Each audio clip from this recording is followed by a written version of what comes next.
तंत्र मंत्र ने खेला सारा खेल, पूरे परिवार की हुई हत्या। अरशद तंत्र मंत्र का काम करता था। अतीत कटारिया ने उन्हें बताया कि यह पहुंचे हुए तांत्रिक है। उसने बताया कि यह तंत्र मंत्र द्वारा रकम को कई गुना बना सकते हैं। फतेहपुर के थाना प्रभारी अभिषेक शर्मा को किसी ने फोन करके सूचना दी कि सहारनपुर देहरादून हाईवे पर गांव नानका के पास सड़क किनारे एक एक्सयूवी 500 कार के अंदर किसी आदमी की लाश पड़ी है। सुबह सुबह लाश मिलने की बात सुनकर थाना प्रभारी चौंक गए। उसी समय वह एसएसआई अजय प्रताप, एसआई रघुनाथ स, दीपचंद, विजेंद्र, हेड कांस्टेबल संजय, सचिन और महिला सिपाहियों उषा व अल्पना के साथ घटनास्थल की तरफ चल दिए। घटनास्थल वहां से 3-4 किलोमीटर दूर था, इसलिए वह 10 मिनट में ही वहां पहुंच गए। मौके पर काफी लोग जमा थे। वहां खड़ी एक्सयूवी 500 कार नंबर यू के 17 6808 की ड्राइविंग सीट पर एक व्यक्ति की लाश पड़ी थी। कार के पायदान पर भी खून पड़ा था। मृतक की उम्र करीब 40 साल थी। उसका गला कटा हुआ था। मृतक शायद आसपास के क्षेत्र का रहने वाला नहीं था, इसलिए कोई भी उसे पहचान नहीं सका। चेहरे मोहरे से मृतक किसी संपन्न परिवार का लग रहा था। लोगों ने बताया कि उन्होंने ये कार आज सुबह तब देखी थी, जब वे अपने खेतों की ओर जा रहे थे। लोगों ने ये भी बताया कि यह कार सुबह लगभग 4-5 बजे से यहाँ खड़ी है। उस वक्त अंधेरा था। कार की ड्राइविंग सीट की ओर की खिड़की खुली हुई थी व कार का इंजन स्टार्ट था। पहले तो उधर से गुजरने वाले लोग कार को नजरअंदाज करते रहे, मगर जब 7 बजे सूरज की रोशनी बढ़ी तब ग्रामीणों ने कार के अंदर पड़े लहूलुहान शव को देखा था। थाना प्रभारी ने इस मामले की सूचना सीओ रजनीश कुमार उपाध्याय, एसपी देहात राकेश कुमार तथा एसएसपी दिनेश कुमार पी को दी। थाना प्रभारी अभिषेक शर्मा ने जरूरी कार्रवाई करने के बाद कुछ ग्रामीणों की सहायता से शव को कार से बाहर निकाला और उसका निरीक्षण किया।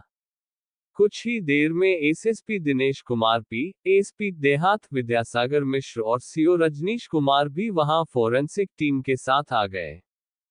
तीनों अधिकारियों ने भी लाश का मुआयना कर इस हत्याकांड के बारे में वहां खड़े लोगों से बात की। इसके बाद एसएसपी ने थाना प्रभारी शर्मा को आरटीओ से कार मालिक का पता लगाने व केस को खोलने के निर्देश दिए। पुलिस ने जब मृतक की तलाशी ली तो जेब से कुछ कागजात, मोबाइल फोन तथा पर्स में रखी नकदी मिली। पर्स में मिली नकदी और मोबाइल फोन से इस बात की तो पुष्टि हो ही गई कि उसकी हत्या लूट के इरादे से नहीं की गई थी। पुलिस ने प्रारंभिक जांच का काम निपटा कर लाश पोस्टमार्टम के लिए सहारनपुर के जिला अस्पताल भेज दी। इसके बाद पुलिस ने कार मालिक की जानकारी करने के लिए परिवहन विभाग से संपर्क किया। परिवहन विभाग से पता चला कि उक्त नंबर की कार सुभाषचंद पुत्र ओमपाल, निवासी गांव महेश्वरी, थाना भगवानपुर, जिला हरिद्वार के नाम पर रजिस्टर्ड है। कार मालिक के नाम की जानकारी मिलने के बाद थाना प्रभारी ने थाना भगवानपुर के एसओ से संपर्क कर इस मामले की जानकारी दी। भगवानपुर थाने की पुलिस ने जब गांव महेश्वरी में सुभाषचंद के घर पहुंचकर जब एक्सयूवी 500 कार में शव मिलने की जानकारी दी तो सुभाष के भाई विश्वास ने बताया कि वह कल ही अपनी कार लेकर घर से निकले थे, इसलिए कार में शव मिलने की बात सुनकर विश्वास घबरा गया। वह अपने कुछ रिश्तेदारों के साथ जिला अस्पताल सहारनपुर पहुंच गया। विश्वास और उसके रिश्तेदारों को जब मोर्चरी में रखी लाश दिखाई तो विश्वास वहीं बिलख पड़ा। उसने स्वीकार किया कि यह लाश उसके भाई सुभाषचंद की ही है। इसके बाद तो सुभाषचंद के घर में भी कोहराम मच गया। पूछताछ करने पर विश्वास ने पुलिस को बताया कि सुभाषचंद काफी समय से लोक निर्माण विभाग, रुड़की में ठेकेदारी कर रहे थे। पिछले दिन वह सुबह 9 बजे किसी काम से देहरादून जाने के लिए अपनी कार लेकर घर से निकले थे। शाम 4 बजे तक वह परिजनों से मोबाइल पर बात करते रहे। इसके बाद उनका मोबाइल स्विच्ड ऑफ हो गया।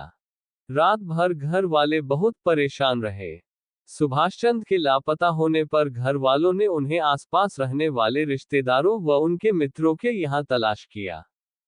विश्वास से पूछताछ के बाद पुलिस ने सुभाष चंद्र के मोबाइल नंबर की कॉल डिटेल्स निकलवाए और सुभाष चंद्र के बेटे दीपक चौधरी की तहरीर पर अज्ञात हत्यारों के खिलाफ आईपीसी की धारा 302 के अंतर्गत मुकदमा दर्ज कर लिया। इस हत्याकांड की विवेचना स्वयं थाना प्रभारी ने ही संभाली। थाना प्रभारी अभिषेक शर्मा ने परिजनों से पूछा कि सुभाष चंद्र की किसी से कोई रंजिश तो नहीं थी। इस सवाल के जवाब में परिजनों का कहना था कि वह काफी मिलनसार थे तथा वह सहकारिता की राजनीति में सक्रिय थे। वह इकबालपुर गन्ना समिति में निदेशक भी रह चुके थे। पुलिस को सुभाष चंद्र की पोस्टमार्टम रिपोर्ट भी मिल गई थी, जिसमें उनकी मौत का कारण गला कटना व गला कटने से ज्यादा खून निकलना बताया गया। कॉल डिटेल्स मिलने पर पुलिस ने जब सुभाष चंद्र के मोबाइल पर आए नंबरों की जांच की तो पुलिस को एक मोबाइल नंबर पर संदेह हुआ। वह नंबर सहारनपुर के थाना सदर अंतर्गत मोहल्ला गणेश विहार निवासी अरशद का था। जब पुलिस ने अरशद के विषय में जानकारी जुटाई तो पुलिस को संदेह हो गया कि सुभाष चंद्र की हत्या में इसका हाथ हो सकता है। पुलिस के एक मुखबिर ने जानकारी दी कि 2 दिसंबर 2019 को सुभाष चंद्र की एक्सयूवी 500 कार अरशद के घर के बाहर देखी गई थी। इसके अलावा मुखबिर ने पुलिस को ये भी जानकारी दी कि अरशद तंत्र मंत्र का काम करता है। ये जानकारी मिलने पर एसएसपी ने थाना प्रभारी अभिषेक शर्मा को अरशद से पूछताछ के निर्देश दिए। अगले दिन 5 दिसंबर 2019 को थाना प्रभारी ने अरशद के गणेश विहार स्थित मकान पर पहुंचकर दरवाजे पर दस्तक दी। तभी एक युवक ने दरवाजा खोला। वह युवक पुलिस देखकर सकपका गया और घबरा कर अंदर की ओर भागा। उसे भागता देखकर पुलिस वालों ने उसे पकड़ लिया और उससे पूछा कि तू कौन है तथा अरशद कहाँ है।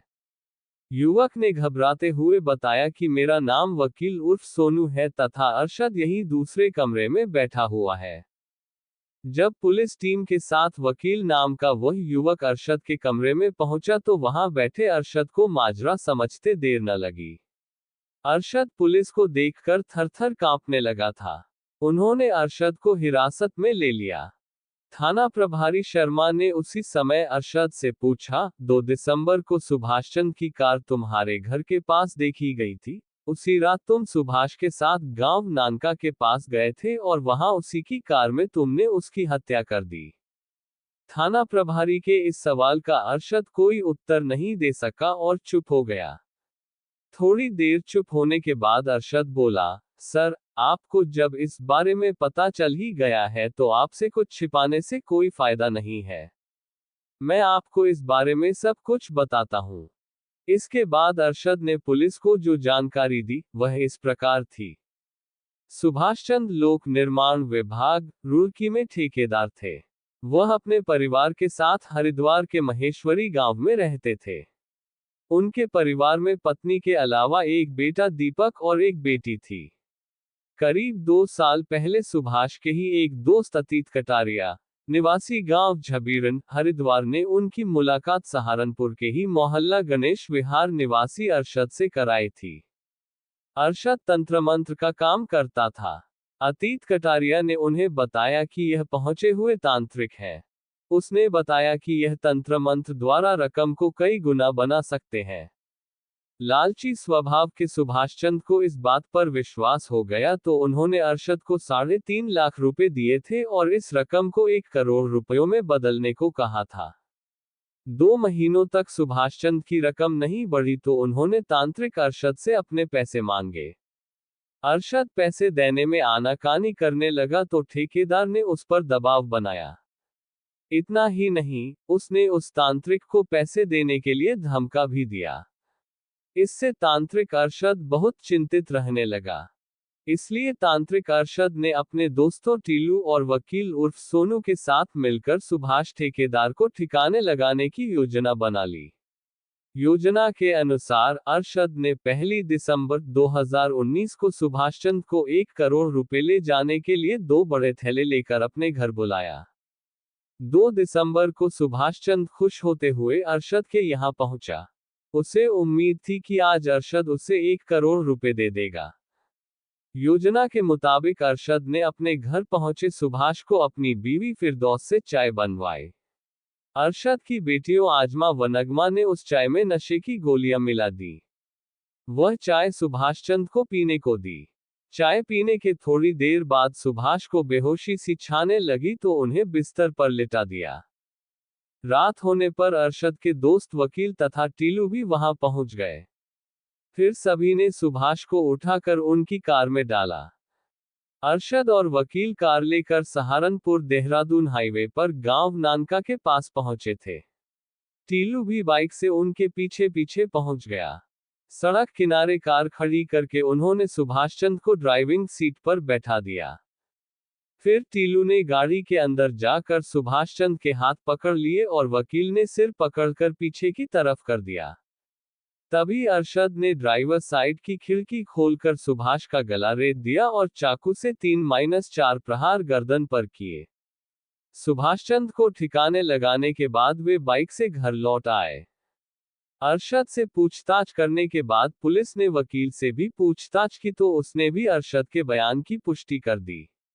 अरशद व वकील की निशानदेही पर पुलिस ने सुभाष चंद की हत्या में प्रयुक्त चाकू, सुभाष के चाय में दी गई नशे की गोलियों का रैपर तथा अरशद के रक्तरंजित कपड़े अरशद के घर से ही बरामद कर लिए। पुलिस ने इस केस में धारा 120B व आर्म्स एक्ट की धारा 251/4 और बढ़ा दी। इसके बाद एसएसपी दिनेश कुमार पी व एसपी देहात राकेश कुमार ने उसी दिन पुलिस लाइन सभागार में प्रेस वार्ता आयोजित कर ठेकेदार सुभाष चंद की हत्या का खुलासा किया और दोनों आरोपियों को मीडिया के सामने प्रस्तुत किया था। दूसरे दिन ही पुलिस ने इस हत्याकांड में आरोपी अरशद की पत्नी फिरदौस के अलावा उसकी बेटियों अजमा व नगमा को भी गिरफ्तार कर जेल भेज दिया था। छठा आरोपी टीलू निवासी नवादा फरार हो चुका था। पुलिस उसे सरगर्मी से तलाश रही थी। कथा लिखे जाने तक थाना प्रभारी अभिषेक शर्मा केस की विवेचना पूरी करने के बाद सभी आरोपियों के खिलाफ अदालत में चार्जशीट भेजने की तैयारी कर रहे थे। ये कहानी सच्ची घटना पर आधारित है।